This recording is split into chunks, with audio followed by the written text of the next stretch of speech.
काय मग आलं का तुमच्याकडे मिरगी गोड? तर नमस्कार मंडळी, मी नितेश धाडवे, तुमचा कोकणचा भाग स्वागत आहे माझ्या मिनी ब्लॉग मध्ये.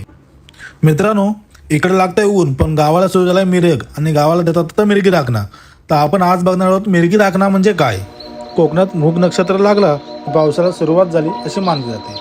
या काळात शेतकरी आणि गावकरी राखण करतात किंवा राखण देतात. याचा अर्थ काय, तर गाव, शेती आणि कुटुंब यांचं सर्वांचं संरक्षण व्हावं याची एक भावना.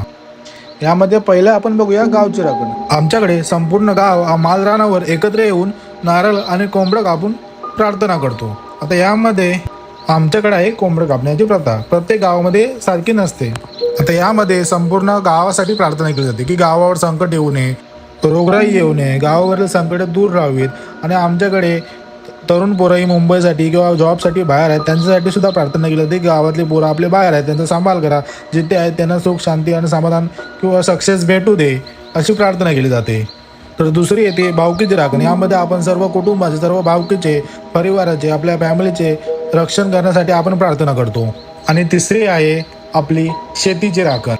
यामध्ये शेतकरी शेतात जाऊन कोंबडा कापतात आणि नारळ फोडतात. काही ठिकाणी कोंबडा कापत नाहीत, पण आमच्याकडे मोस्टली कापतात.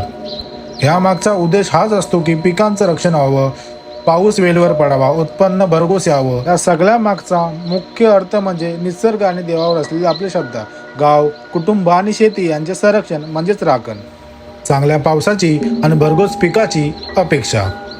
आणि हा ब्लॉग इथे संपवतो. काय मग कोण कोण जाते राखण्याला गावाला, कमेंट करून सांगा. चला, बाय बाय.